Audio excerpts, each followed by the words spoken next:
ra hơn một người đời. Cái đường cây đó là em làm một đường cây đó là cái hàng đó. Lấy đầu kia.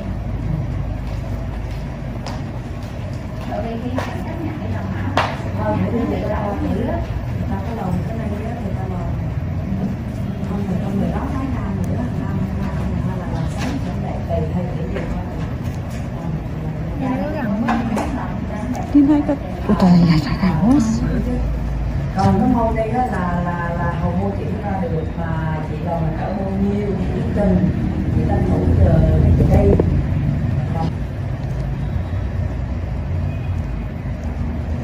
Những cái cây đèn mình đi cái thấy tao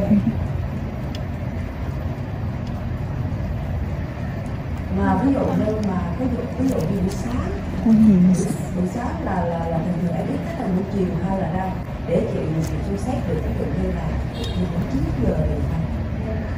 8 giờ, 3 giờ lại một buổi là buổi sáng. 9 giờ đi đến 8 giờ là về con. Tại em nói này, đi ra phải nói rồi đó. Còn nhưng mà còn 3 giờ mình nghỉ, tối tới 3 giờ mình nghỉ.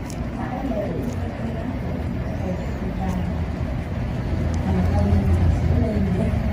Cái gái vô bự hơn đó luôn đó. Cái gái vô vô đang nghĩ mất đâu, không gì đâu. Thì tới 8 giờ đó. Nhưng mà thật sự là người ta mà cho bà Hồ và làm xe.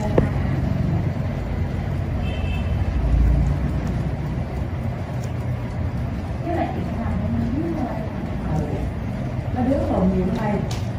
Nó phương để đứng đầu nó phương đó. Cái màu nó màu cam đúng không? Và nó màu cam đó.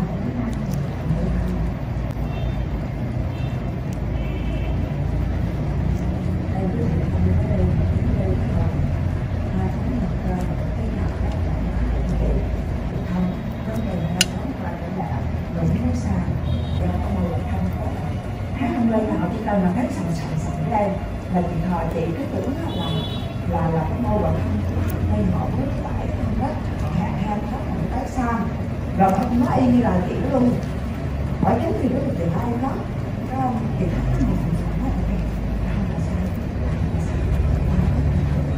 đó thì cái mâu bằng không họ thử là câu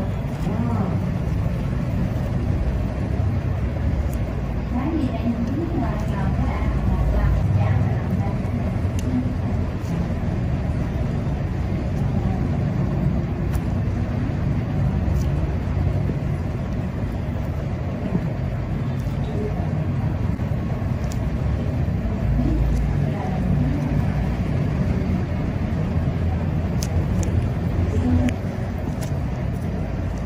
Trường không biết nhỏ quá không? to như bọn chị dạ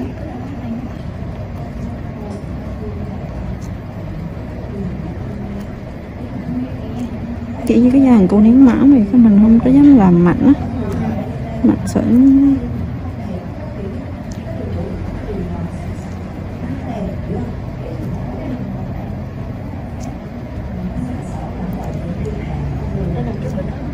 em làm một cô nó dễ.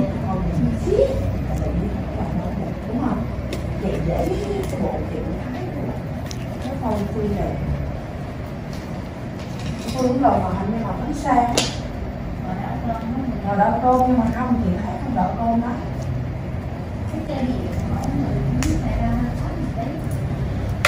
mà chị cái từ đó từ mà học chị lên sẵn ở đây rồi đó mà nó bữa nó tự nhiên nó lòn dỗ đi đây đang không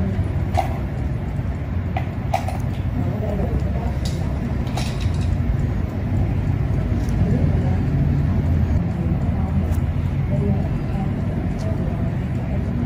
Dạ.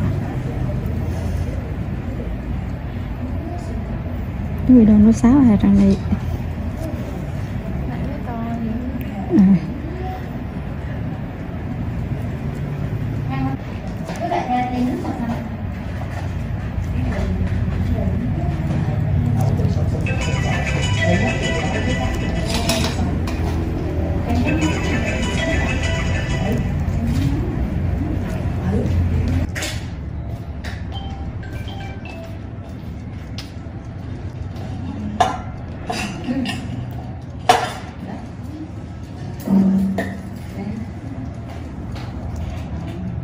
đau nữa chị nghe bác nghe.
tiệm.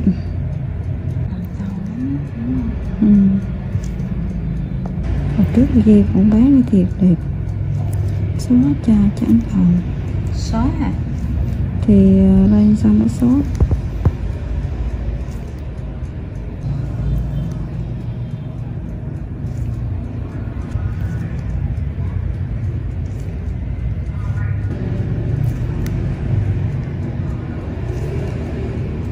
Chưa biết mà chưa hết. Vì mà hết thì chỗ này chưa. Đúng rồi.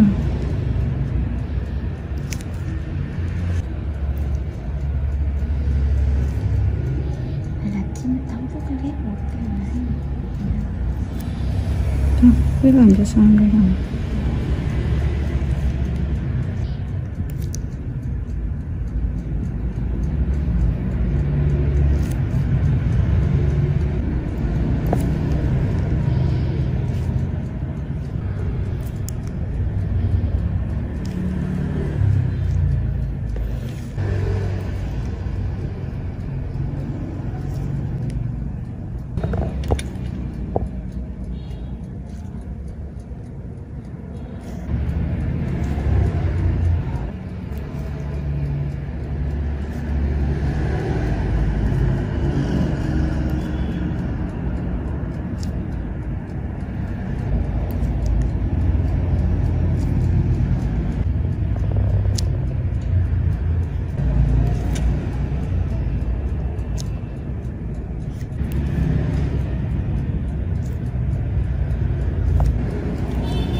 Driving traits and terrific twin-turbo flat-six engines, the 2022 Porsche 911 is a nearly flawless sports car, and it's an obvious editor's choice winner.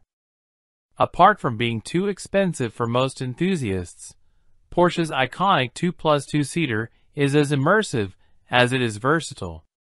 Along with the aforementioned flat-six, which produces a distinctive snarl and makes between 379 and 473 horsepower. We reviewed the higher-powered GT3 and turbo variants separately. The lineup offers a quick-shifting dual-clutch automatic or a manual transmission and rear or all-wheel drive. The latter ensures its incredible performance can be enjoyed in all 4 seasons. The 911 comes in coupe, cabriolet, reed, convertible, or quasi-convertible Targa body styles. The beauty of the 911 is that its athleticism doesn't diminish its livability.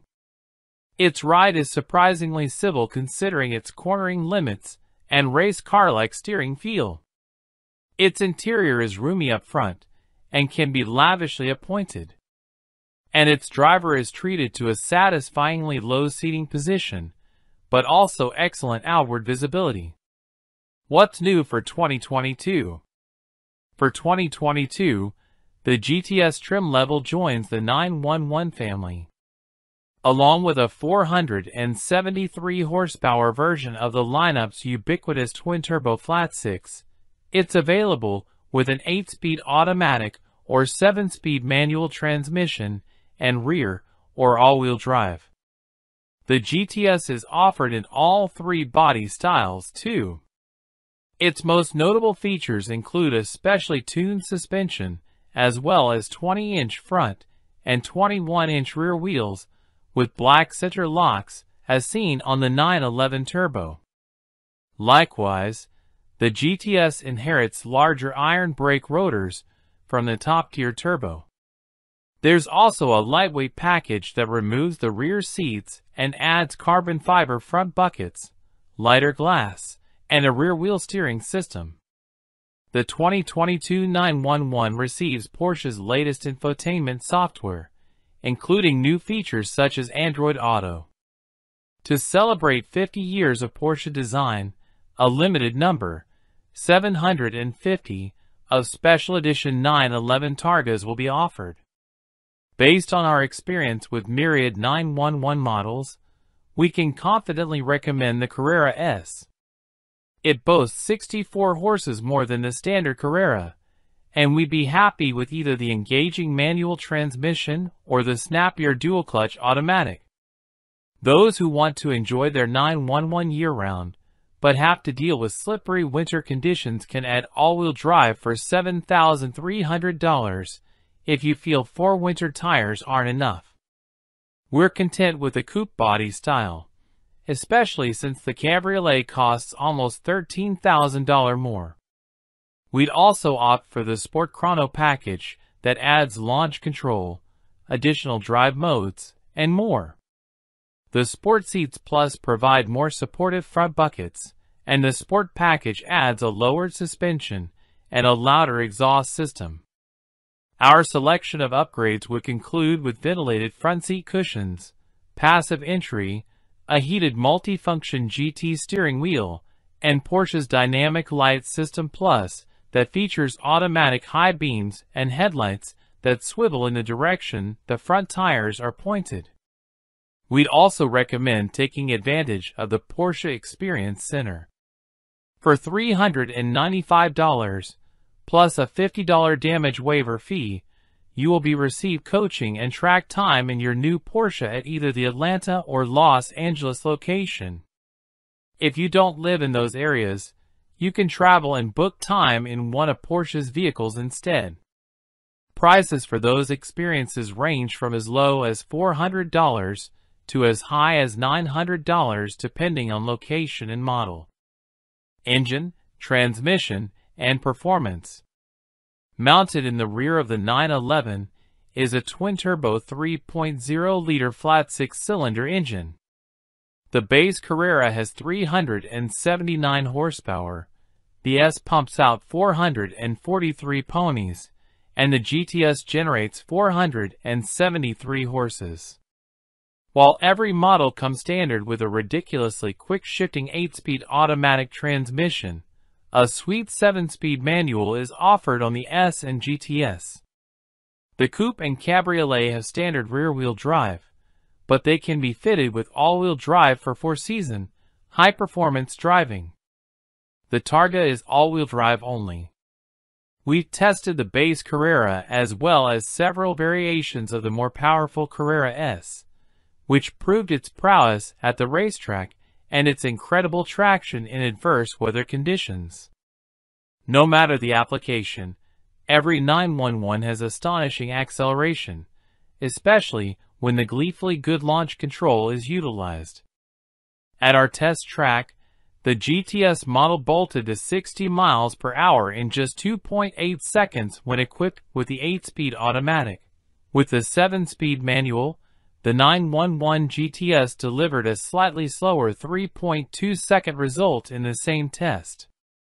Porsche's optional sport exhaust system also helps enhance the experience by providing a fuller engine note. Best of all, the 911 is as comfortable as ever, and also better to drive. Its steering is communicative and brilliantly direct, and the coupe and convertible have increased cornering grip and stability. The ride quality is surprisingly supple too, despite the 911's amazing body control, which allow drivers to seamlessly switch between relaxed and spirited romps. Fuel economy and real-world MPG. With EPA ratings of 18 miles per gallon city and 25 highway, the Carrera S with the manual transmission is the most fuel-efficient 911. However, other 911 models' fuel economy estimates don't drop much farther from those figures. On our 75 miles per hour highway route, a Carrera and Carrera S, both equipped with automatics, earned impressive results of 33 and 30 miles per gallon, respectively. For more information about the 911's fuel economy, visit the EPA's website. Interior, comfort, and cargo. The 911's interior continues to look sophisticated rather than complicated, with a mix of buttons, knobs, and touchscreen controls, and, for the first time ever, a large center cup holder.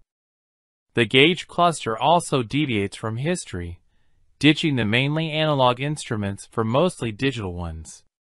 While these screens have some user experience issues and can be blocked by the steering wheel, the central tachometer still uses a physical needle that follows the engine's revs towards its heavenly 7,400 RPM redline. The 911's low-slung driving position and supportive front seats are fantastic, and the steering wheel has a wide range of adjustment. We only wish Porsche used less piano black trim on the center console, provided more interior cubby storage, and gave this icon of a car a grander shifter than the stubby flipper that comes on automatic equipped models. Although the 911 continues to offer seating for up to 4 in theory, the tiny back seats remain as hostile to adults as they were when 911s first hit the road in the mid-1960s. Infotainment and connectivity. Every 911 is outfitted with a 10.9-inch touchscreen integrated into the middle of the dashboard. In addition to voice commands and buttons on the steering wheel, the center screen also features rotary push-button controls on the console. The infotainment system supports a Wi-Fi hotspot, wireless Apple CarPlay, and wired Android Auto. Porsche does provide 2 high-end surround sound systems that include a 12-speaker Bose unit and a 13-speaker Burmester stereo. Safety and driver assistance features.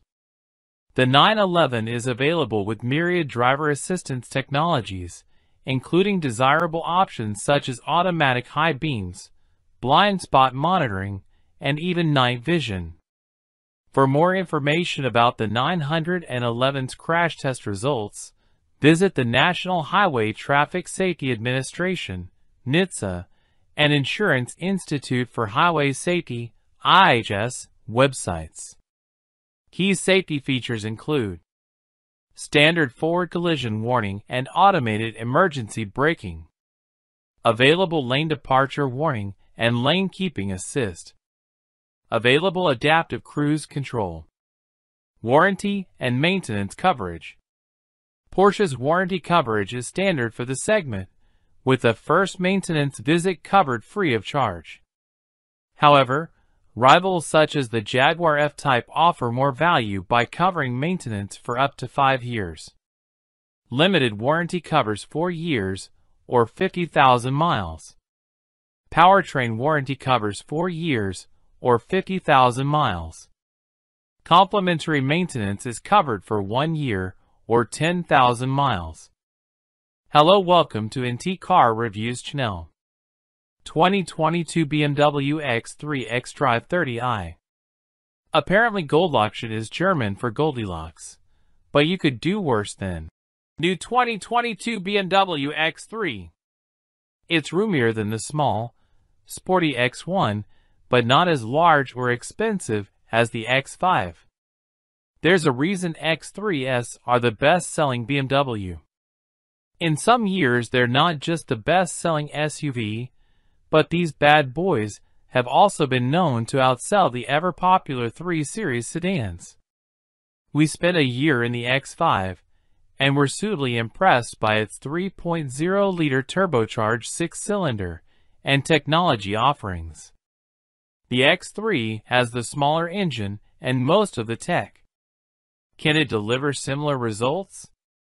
What did we get?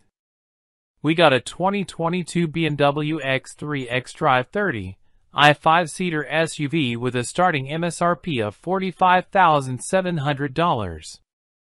In BMW speak, xDrive means all-wheel drive, AWD, which bumps up the overall cost from the base S-Drive 30i model.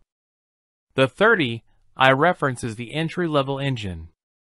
In this case, that engine is a 2.0-liter turbocharged 4-cylinder, 248 horsepower, 258 lb-ft of torque. The EPA says it's good for 24 miles per gallon combined, 21 city/28 highway. Between us, I started daydreaming after typing. AWD. I've wanted to learn to snowboard ever since fracturing multiple bones last time I hit the slopes in high school, and I can't wait to drive this X3 to the mountains. Standard equipment highlights include an 8-speed automatic transmission, stability and traction control, Apple CarPlay and Android Auto compatibility, iDrive 7.0 with voice controls, a power tailgate, a rear-view camera, and LED headlights. It also has a long list of driver assistance features such as forward collision, lane departure, and blind spot warning systems. Adding the premium package cost $3,450 and gave us a heated steering wheel, lumbar support, heated front seats, a head-up display, a panoramic sunroof, and the ever-popular gesture control. We'll be flicking our fingers at the stereo in no time.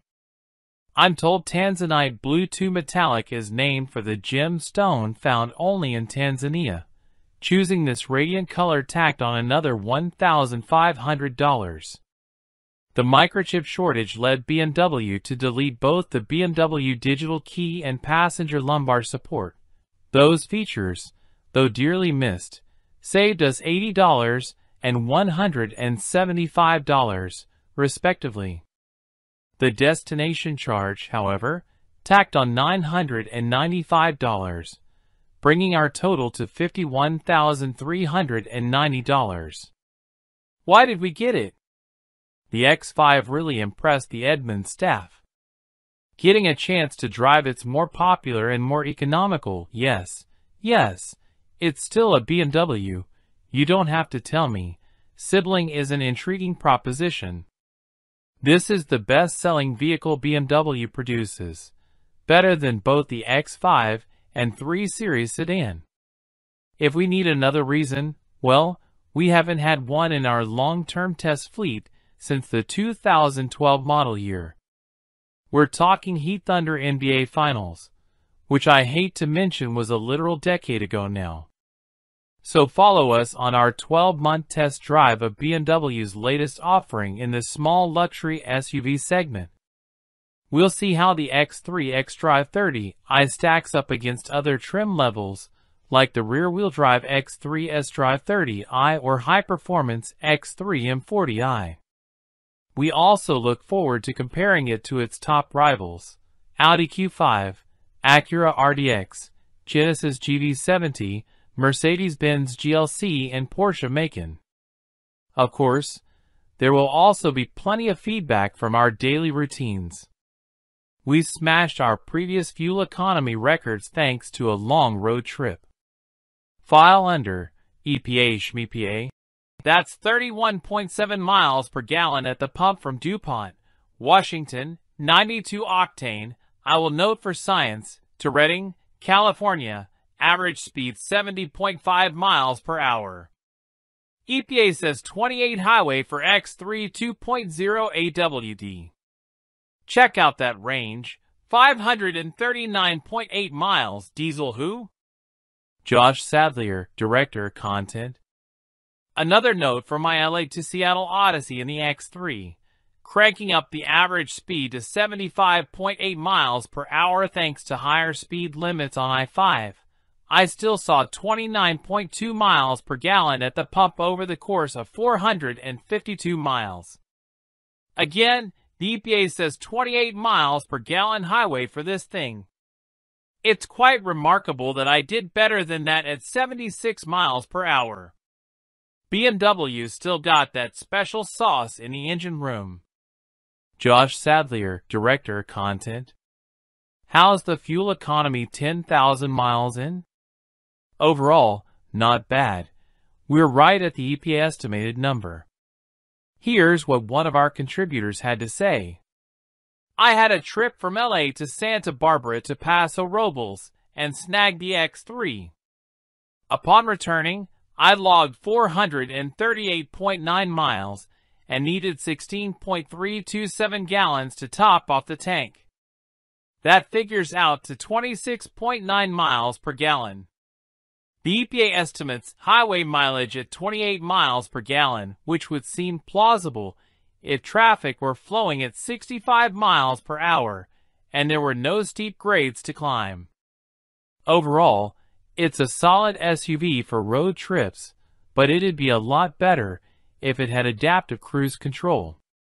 I'm surprised that our test vehicle didn't have it, since it seems to be standard equipment on cars that cost a lot less than the X3. Mark Takahashi, Senior Reviews Editor. 2022 BMW X3 xDrive 30i, Maintenance. We'll keep you posted on our X3's maintenance, from the routine to the not-so-routine. Maintenance Summary. Total routine maintenance costs. Additional maintenance costs. Warranty repairs. Non-warranty repairs. Scheduled dealer visits 1. Unscheduled dealer visits. Days out of service 0. Breakdown stranding driver. Total body repair costs. The X3 asked for its first oil change just shy of 11,000 miles, which felt like a long time to wait for a first service. But you'll never hear me complain about a low-maintenance vehicle. A quick trip to Valley BMW in the Central Valley of California took care of the job, which included the oil change, an inspection, and a standard scope service, which is just a fancy way to say diagnostic check, which also kinda sounds like an inspection to me. Anyway, that was all covered by the warranty. Oh, and they washed the car, which is great, because this puppy is a bug magnet. Pretty good? 2022 BMW xDrive 30i, Technology. Even the base X3 comes loaded with technology, and we're going to test it. I complained about wireless Apple CarPlay when we first got our X3 right here on this website. Not about the product. I love the product, but it was buggy to the point of uselessness. Since my gripes, it appears an over-the-air update has just about fixed the problems. Lag, spotty connectivity, you name it, the X3 had it. I love the convenience of getting in the car, tossing my phone in the center console, and getting on my way, and wireless CarPlay, when it works, is a game changer. Jake Sundstrom, Editorial Assistant. I had heard that some of my coworkers had issues connecting their iPhones to our BMW X3 via wireless Apple CarPlay. I am therefore pleased to report, as of March 2022, that a recent iDrive system update has seemed to have remedied the situation. I drove our X3 for about 2 weeks straight and didn't experience any connection glitches or reboots. The response time, when you, say, click to skip to the next music track and have that track actually play, is slower compared to when connecting by way of a USB cord, but I've experienced that in other cars with wireless CarPlay too. Brett Romans, Senior Editor, Written Content. 2022 BMW xDrive 30i, Performance. Yes, it's an SUV, but it's still a BMW, right? How does it drive? It isn't a 3 Series, but the X3 certainly feels nimble on curvy roads, and there is a noticeable difference between driving it and its larger sibling, the X5. If you're deeply concerned about tearing up country roads before buying an SUV, perhaps wonder if the class of vehicle is the problem and not the model. But alas, a soapbox for another day. Jake Sundstrom, Editorial Assistant. The BMW gets up to speed with ease and takes to the curves better than most other comparable SUVs. Unfortunately, I don't think it does slow very well. I tend to perform limo stops, where you try to come to a complete stop without really feeling it stop completely. It's about finding the lightest touch on the brake pedal, but no matter what I try, the X3 refuses. As I roll towards a stop with featherlight brake pedal pressure, the smooth deceleration is inelegantly interrupted by some noticeable downshifts that cause some lurches. Then, just as the car is about to come to a stop, the brake pads grab the rotors, resulting in an even more noticeable lurch. It's not ideal, nor is it a deal breaker, but I would have expected a luxury car to be able to stop more smoothly, even if it is sporty and fun. Mark Takahashi, Senior Reviews Editor. Any thoughts on the steering? The steering in this X3 leaves me with mixed feelings. I really enjoy driving around town thanks to its small dimensions, tight turning radius, and overall maneuverability. On the highway, it's a different story. The steering wheel is numb off-center. So after a short time on a straight road, with the steering wheel pointed dead ahead, the car drifts slightly. It requires constant, small adjustments to keep the car in the middle of the lane. It happened often enough that I switched from comfort to sport mode, thinking the heavier steering setting might help. No such luck. Mike Schmidt, Senior Manager, Vehicle Testing Operations. What's the power situation? Don't challenge anyone to a drag race. It could seriously alter your future, Marty, but you'll likely be satisfied with how the X3 performs chugging up large hills. It never wants for power thanks to the single turbo assistance its 4-cylinder engine receives. Jake Sundstrom, Editorial Assistant. Typically, I'm firmly in the more motor camp, and there's no doubt that the X3's optional turbocharged 6-cylinder engine, specified in the M40i variant and boasting 382 horsepower, is a peach. But even though our 4-cylinder X3 xDrive 30 makes a seemingly wimpy 248 horsepower, I never find myself thinking that its sauce is weak. There's plenty of punch for anything the commute might throw at you, and the numbers bear that out.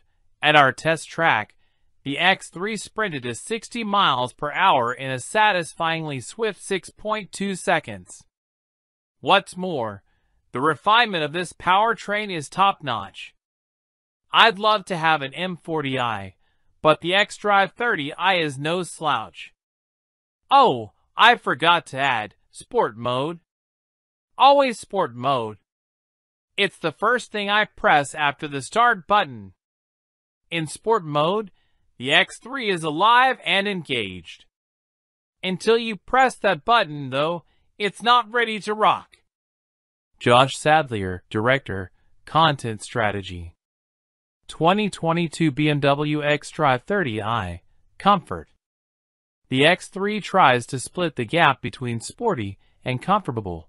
How well does it do? How's it on the highway? Impressively comfortable and quiet.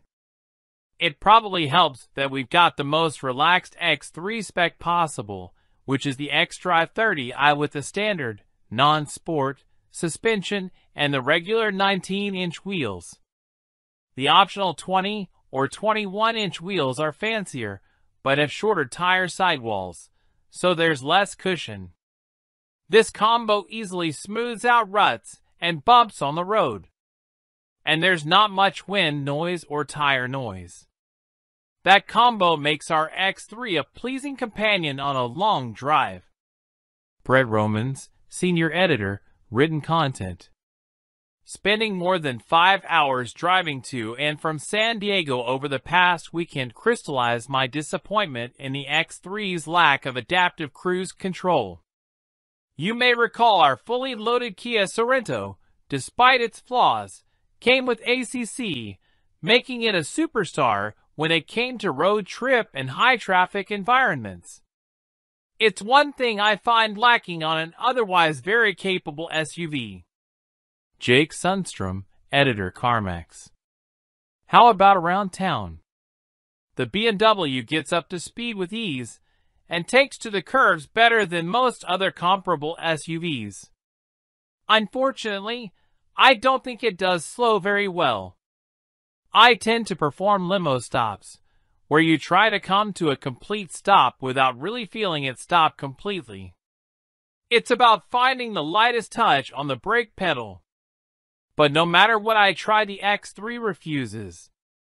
As I roll towards a stop with featherlight brake pedal pressure, the smooth deceleration is inelegantly interrupted by some noticeable downshifts that cause some lurches. Then, just as the car is about to come to a stop, the brake pads grab the rotors, resulting in an even more noticeable lurch. It's not ideal, nor is it a deal breaker, but I would have expected a luxury car to be able to stop more smoothly, even if it is sporty and fun. Mark Takahashi, Senior Reviews Editor. What about the front seats? You know, I'm a little underwhelmed. They're fine, but I've found myself fiddling with the seats adjustments more than I thought I would. The seat isn't lacking for anything. Our Test X3 has the upgraded four-way lumbar too, but I just can't seem to dial in a driving position I really love. Ultimately, I feel like I'm just sitting on a chair rather than being fully supported by something great. Brett Romans, Senior Editor, Written Content. Okay, but is the X3 too focused on comfort? BMW's been accused of turning its back on its traditional enthusiast clientele for many years now, but the X3 is one vehicle whose comfort-bias dynamics seem just right to me. There's a lot of suspension travel in this rig. Big dips and speed bumps really get it bouncing around, and no shortage of body roll either. But honestly, how many people really want flat cornering and a stiff ride in a luxury SUV? You get one of these to cruise around the city without a care, and that's exactly how I felt driving the X3 on LA's patchy pavement. Carefree. To be fair, the few times I did probe the X3's cornering potential, I found it to be decently athletic. But most folks will simply enjoy the X3's smooth and supple ride. I bet BMW sells a lot of these for precisely that reason. Josh Sadlier, Director, Content Strategy. Any neat features we should know about? The My BMW app lets you connect your phone to your car, giving you the chance to do things like lock the doors, check the fuel level and, it claims, ventilate the vehicle. You'll note it doesn't say precondition the vehicle. Can you feel smug Tesla owners clutching their keyboards a little tighter? That's because all it appears to do is run the fans in the vehicle, which is awesome if you want to feel a bunch of hot air blown around your cabin on a 110-degree day. Alternatively, you could just drive just about anywhere in the continental United States during summer right now to try the feature for free. Jake Sundstrom, Editorial Assistant. Hello, welcome to NT Car Reviews channel. 2022 Rivian R1T. It's been 4 years since Rivian, an all-new electric vehicle startup, first showed us a truck we never knew we needed and opened its pre-order books. And at long last, the wait, for some at least, is finally over. The Rivian R1T is the first to arrive to market, leading a new wave of modern electric pickup trucks from the factories of Ford, Chevrolet, Hummer, and, maybe, eventually Tesla. As a company formed in this modern tech age, Rivian isn't like traditional vehicle manufacturers, and it shows in the design of the R1T. Size-wise, the Rivian R1T sits somewhere between a mid-size truck, think Ford Ranger, and full-size truck, think Ford F-150, but weighs a hefty 7,150 pounds, which is roughly the weight of a heavy-duty truck, like this F-350 Super Duty. Despite all the weight, it accelerates quicker than many sports cars do, and can get to places virtually no sports car would dare.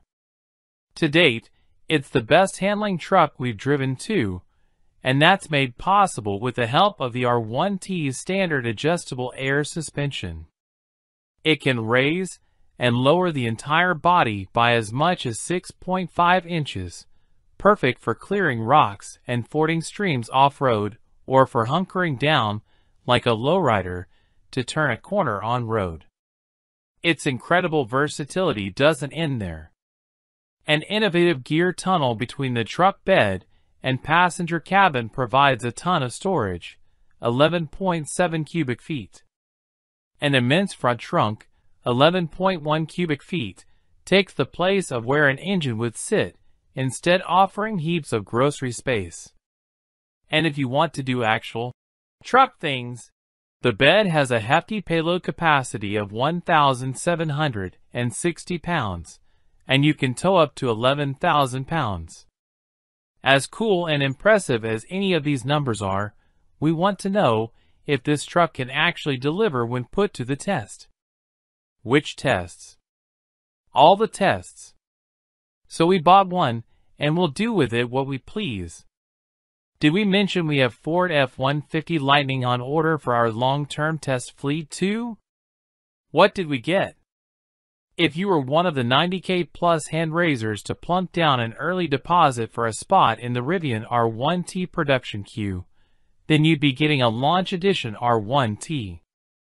That's the truck you see here. When a manufacturer offers a Launch Edition model, they typically come with some exclusive features like a special exterior color, specific badging, and sometimes a bundle of options at a slight discount. The Rivian R1T Launch Edition checks those boxes. All Launch Editions come with quad-motor all-wheel drive, delivering a staggering 835 horsepower and 908 lb-ft of torque to whatever surface you happen to be rolling across. You also get Rivian's large battery pack, 135 kilowatt-hours. This pack is the second largest of three battery options, wedged between the standard, 105 kilowatt-hours, and the max, 180 kilowatt-hours, packs.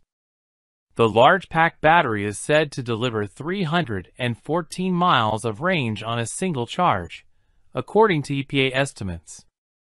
We verified that the R1T could meet that estimate in the real world, albeit by a small margin. It traveled 317 miles on a single charge.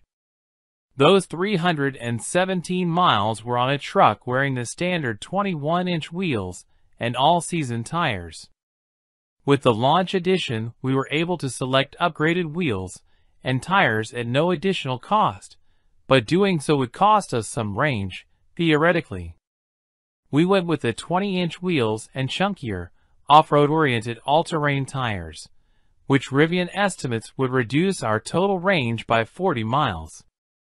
If we had chosen to upsize to the larger 22-inch wheels with all-season tires instead, our range penalty would only be 21 miles.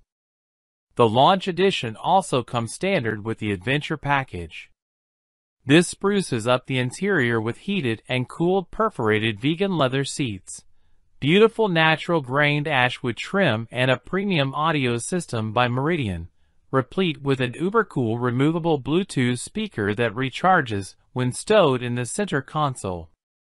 Further, the package includes Rivian's Gear Guard, which turns the truck's surround view parking cameras into security cameras and provides a locking security cable to thread through any loose valuables in the bed or mounted on the roof rack, if you have one. If we're feeling paranoid, we can have the truck send us activity alerts on our phones and review recorded footage, CSI style. Perhaps we'll finally be able to put a face to those darn car detailing solicitors. Other included features worth mentioning are a full suite of advanced driver aids with things such as adaptive cruise control, lane keeping, blind spot warning, etc., as well as an onboard automatic air compressor for airing up your tires whenever and wherever you feel like it. The final touches of our Launch Edition truck come in the form of that unique interior badging, which is actually pretty discreet and tasteful, and an exclusive launch green paint. This green is on the paler side with a bit of brown mixed in. Although it's not quite as striking as the darker and deeper forest green on the R1T color swatch, we still dig it. If we had to call our green something more descriptive, we might go with oxidized guacamole.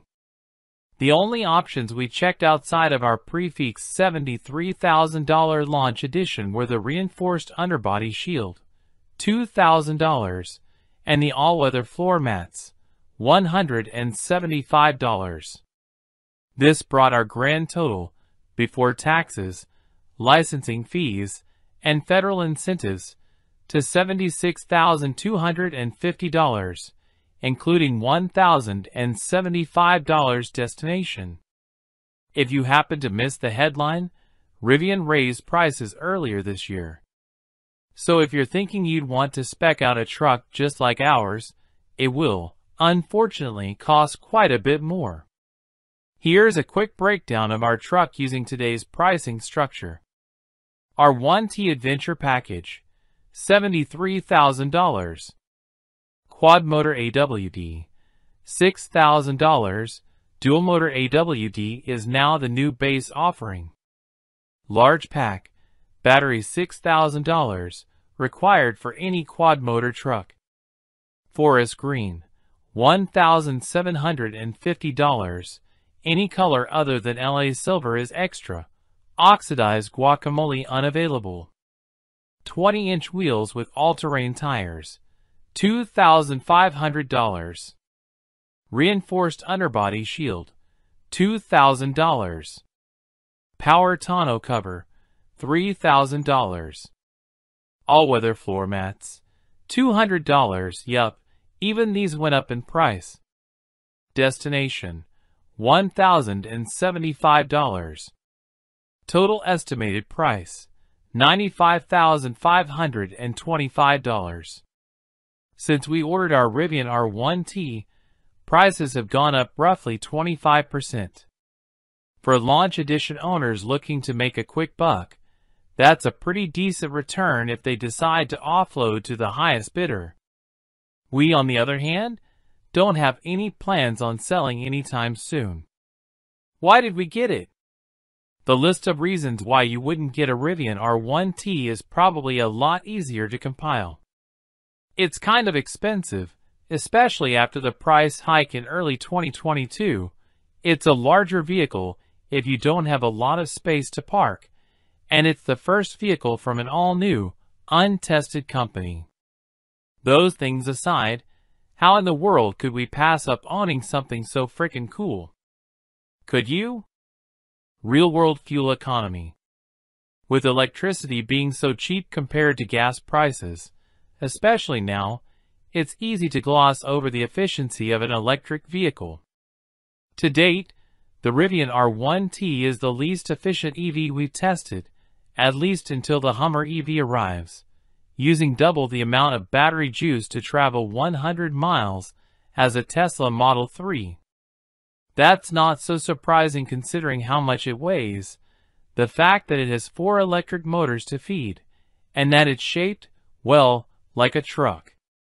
Here, we'll be tracking just how much electricity our R1T consumes on average, and then translate that into a language we all can hopefully understand a bit more clearly. Amperic drain sounds scary. What is it, and how does it apply to the Rivian R1T? Battery Drain Test Part 1. We started noticing our Rivian R1T had a lower state of charge when we came out to it in the morning than we left it overnight. This can happen with all electric vehicles in small quantities, especially when left parked for long periods of time. We were noticing it in larger than expected quantities after leaving it parked for just one night. So, we decided to put this battery drain, sometimes called vampiric drain, to the test. After leaving the R1T parked, and presumably very lonely, for 6 days we checked back in on our $75,000 truck. So, the truck dropped from a 71% state of charge all the way down to 51% after sitting idle for 6 days. Electric vehicles like the R1T are, of course, not exactly just sitting. They're running copious software to manage the battery and various systems to keep the truck functional, sort of like leaving your computer on sleep mode rather than shutting it all the way off. Of course, you have the option to power your computer down. You can't do that with your truck. Rivian released a software update, 2022.27.02, that may address some of the battery drain issues, so we plan to perform this experiment again and will note any performance improvements. For now, we'll keep an eye on our state of charge both before and after getting out of the vehicle for the night. Battery Drain Test Part 2. See Part 1 above. Shortly after we performed our static battery drain test, where we left our Rivian R1T alone for 6 days straight to see how much juice we'd lose, Rivian sent out an over-the-air software update that was supposed to help mitigate that issue. So we decided to perform the same test again to see if anything improved with a fresh batch of code. We left the R1T parked for another lonely stretch, this time 7 days, before checking back in. So, this time around, the truck dropped from a 70% state of charge down to 54% after sitting idle for 7 days. If you compare this to the results of the previous test, the drain on the battery has actually decreased, as Rivian said it would. In the first test, we lost 20% of our battery charge over 6 days, compared to just 16% over 7 days in this test. So our drain per day has gone from about 3.3% to about 2.3%. We plan to perform this test with a few of the other EVs we own, and we'll compare those results.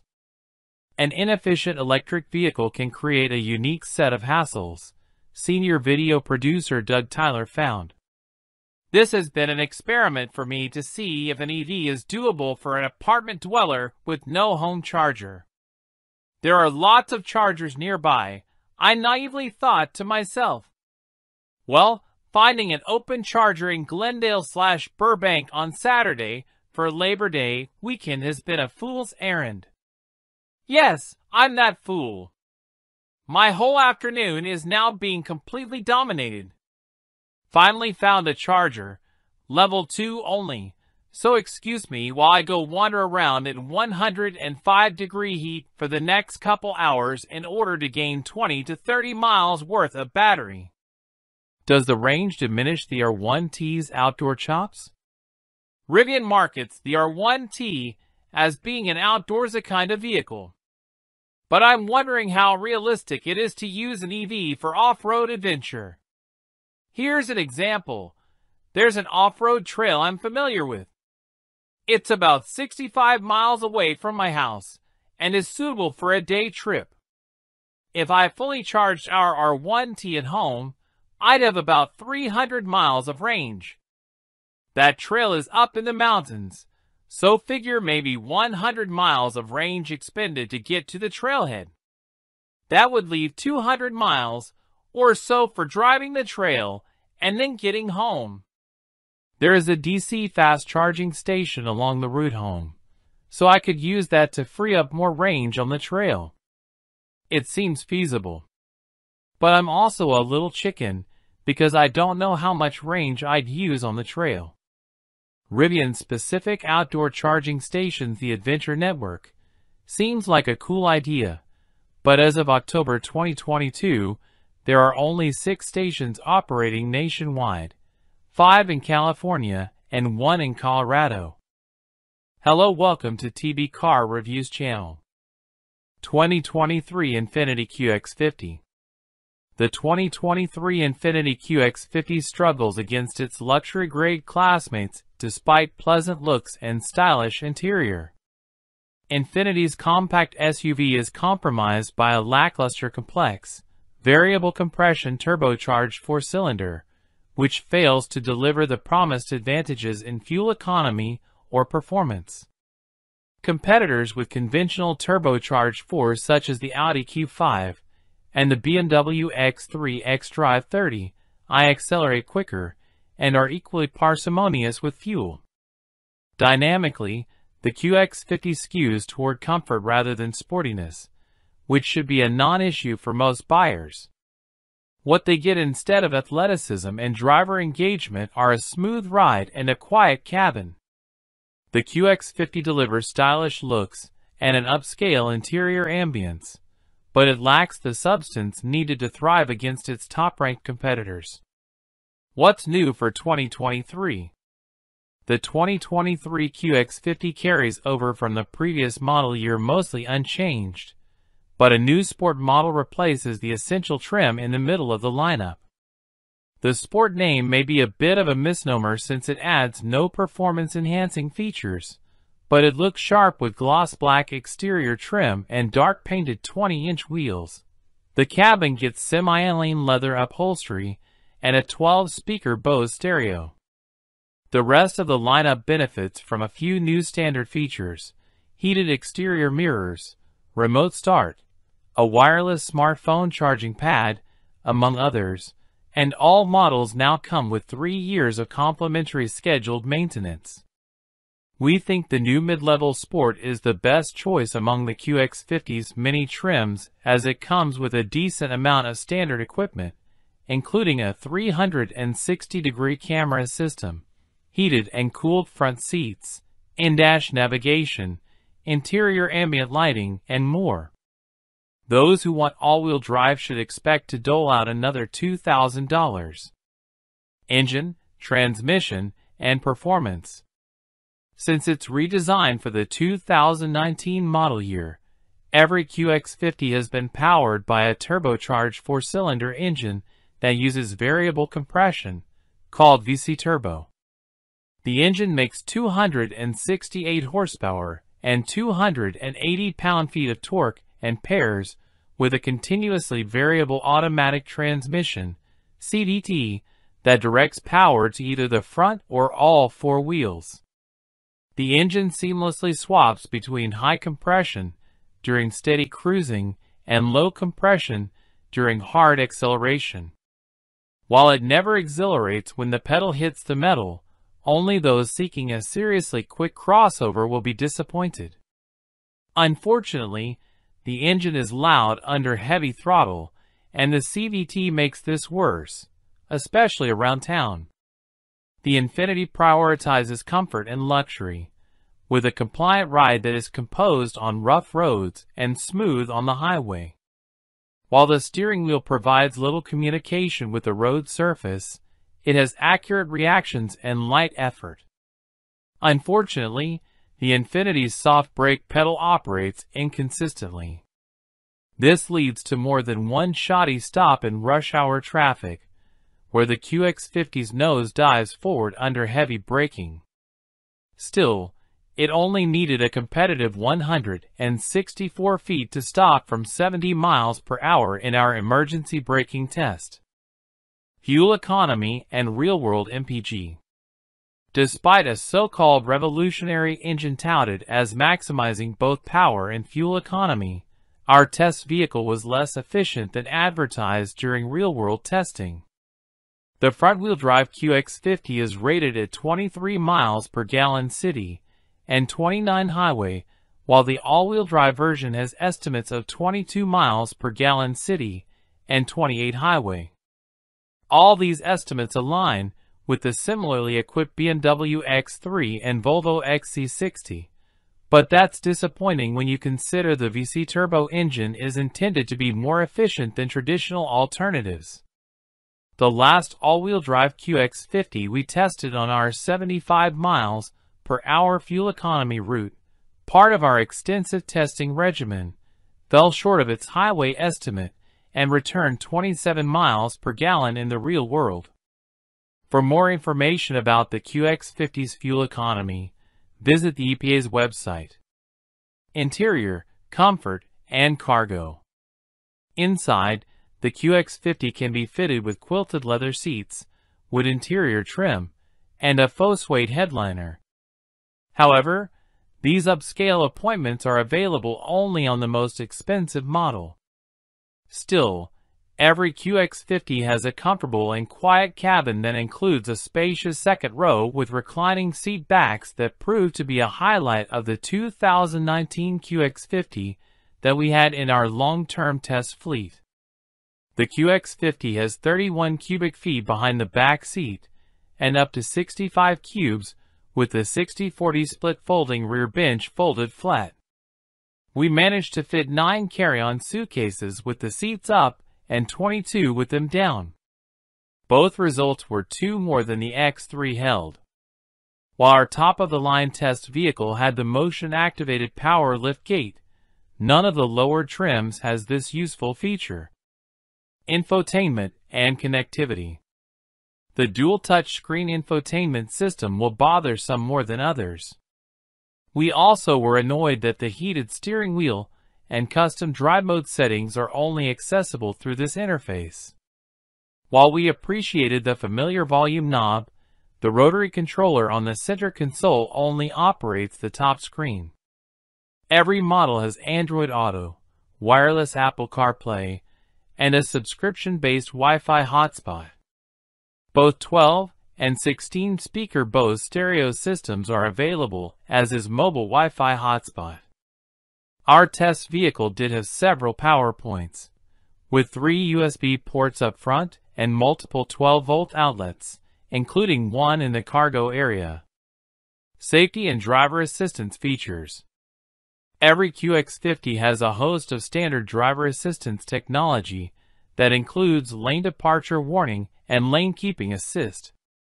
For more information about the QX50's crash test results, visit the National Highway Traffic Safety Administration, NHTSA, and the Insurance Institute for Highway Safety, IHS, websites. Key safety features include standard forward collision warning and automated emergency braking, standard blind spot monitoring and rear cross traffic alert, standard adaptive cruise control with stop-and-go technology, warranty and maintenance coverage. Although many luxury brands offer complimentary scheduled maintenance, Infiniti does not. It does provide competitive limited and powertrain warranties, along with 4 years of roadside assistance. Limited warranty covers 4 years or 60,000 miles. Powertrain warranty covers 6 years or 70,000 miles. Complimentary maintenance is covered for 3 years, regardless of vehicle mileage. Hello, welcome to TB Car Reviews channel. 2022 Fiat 500 Electric. The Fiat 500 Electric lands in Australia next year, so we drive an overseas example to see what it's all about. Fiat has become a car maker a critic might compare to one of those graying musical acts that keeps touring but hasn't come up with any new material worth listening to in yonks, and is simply milking its back catalog for all it's worth. The Mazda MX-5-based 124 Spider was a likable, but ultimately forgettable cover album. And the Fiat 500X was an unimaginative and somewhat cynical reinterpretation of old material. Meanwhile, endless new variations on the 500 city car have kept the fans entertained. But at long last, Fiat may just have a worthy comeback album on its hands. Sure, the all-new, all-electric 500 has a familiar name and, from a distance, looks familiar, but don't let that fool you. The material here is truly fresh and original, and very current indeed. Let's be clear about the name first. This new car is simply called the Fiat 500. The second zero of the badge has a dash in it to make it look like an E, but Fiat never actually calls the car the 500e. It does sometimes call it the new 500 or 500 Electric to avoid confusion, but nowhere does it say electric on the car. But who knows, Fiat Australia might decide to adopt the E as a local differentiation. While Australian specifications and pricing are yet to be confirmed, in Europe, where we are testing it, the 500 offers a choice of 2 battery capacities. The smaller pack comes with a weaker electric motor and is available in the traditional hardtop hatch, while the 500C, with its retractable fabric roof, is only available with the bigger battery. There is also a choice of 4 trim levels. Entry-level action is quite basic and always comes with a smaller battery. Red is a slight step up and offers a choice of the 2 batteries. Icon comes with a 42 kilowatt-hour pack only and has a reasonable amount of standard equipment. La Prima is similar to a fully loaded Icon. We'd expect Australian cars to have only the larger 42 kilowatt-hours, and Icon offers a good balance of features and value. The confusing naming disguises the fact that this 500 is a completely new car. You could be forgiven for thinking it's a re-engineered version of the existing car, but when you park it next to an older one, it becomes abundantly clear that cannot be the case. The new car's size and proportions are just distinct enough that this can only be a new car. Fiat is now part of Stellantis, of course, and most if not all of that group's future EVs will use the CMP platform developed by PSA, which can accommodate petrol and diesel engines, hybrid powertrains, and full EV tech. However, the 500 project began before the merger of Fiat Chrysler Automobiles and PSA, and it rides on a bespoke EV skateboard platform. Mechanically, it's a relatively unadventurous recipe, using McPherson struts for the front suspension and a torsion beam axle at the rear, as is the norm for a small front-drive car.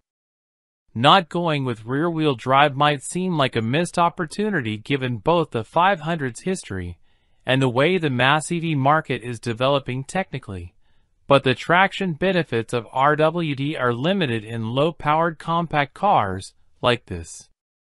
The drive battery under the floor has a capacity of 42.0 kilowatt-hours in most versions, including the car we're testing here. Of that, 37.3 kilowatt-hours is usable, giving a WLTP range of 320 kilometers. The smaller battery has just 21.3 kilowatt-hours of usable capacity, good for 190 kilometers. That base version comes with peak power of just 70 kilowatts, while other new 500s have 87 kilowatts. For a small car, the Fiat is heavy on account of its 295 kilograms battery pack. Its 1,365 kilograms curb weight dulls its performance somewhat, but it still managed to hit 100 kilometers per hour from rest in just 8.1 seconds. The 500 has 3 driving modes: Normal, Range, and Sherpa. Normal has only slight regen, equivalent to engine braking in a petrol car. Range dulls the initial accelerator response and boosts the regen quite significantly but stops short of one-pedal driving. And Sherpa is like Range, but turns off the climate control and limits you to 80 kilometers per hour. City cars are generally not known for their engaging handling. Simple suspension layouts, modest limits of grip, and generally conservative wheel geometries, intended to promote stability rather than boost agility, see to that. As a result, adequate handling is really all that's required here. To our great delight, however, the 500 does a lot more than that. Our test car came on optional 17-inch wheels shod with 205/45 Continental EcoContact 6 tires. That's a pretty meaty tire section for a car of this size, and, as a result, the 500 develops more than decent grip and traction, which is something cheaper EVs can struggle with as their more rudimentary traction control systems fail to contain the instant torque. Other versions of the 500 come on 195 or 185 section tires, so might behave differently.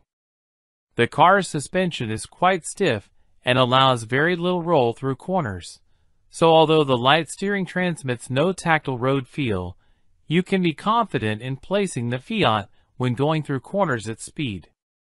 In fact, it often feels like you don't need to slow down for corners at all.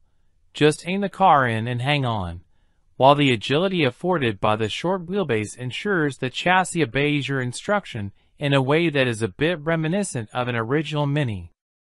Ride and handling remain a compromise, but it's one that Fiat has struck reasonably well with the electric 500. As well as good stability on the freeway, it offers longer distance comfort and refinement, although its EV range will dictate how long you can cruise. Speaking of range, Fiat 500's claimed 320 kilometers was made to look optimistic during our testing, to say the least. With some motorway usage, 225 kilometers proved to be a more realistic estimation of available range during test driving in admittedly fairly cold weather. If you stay within the city, and if the weather's ideal while you're doing it, you might eke out 260 kilometers. Frustratingly, the range indicator tends to be optimistic when you set off with a full charge too. Charging speeds are decent, but no more. The smaller battery tops out at 50 kilowatts, while the bigger battery can charge at 85 kilowatts, which means that a 0 to 80% charge takes 35 minutes. It has been a long time since Fiat has been at the top of its game, but with this new electric version of the 500, it has finally produced a winner. The exterior as well as the interior design are still as recognizable and cute as ever, but despite the retro bent, it looks thoroughly modern. And for something as style-forward as the 500, that's most of the battle won right there. But it goes further. It's also a convincing prospect to own and to drive.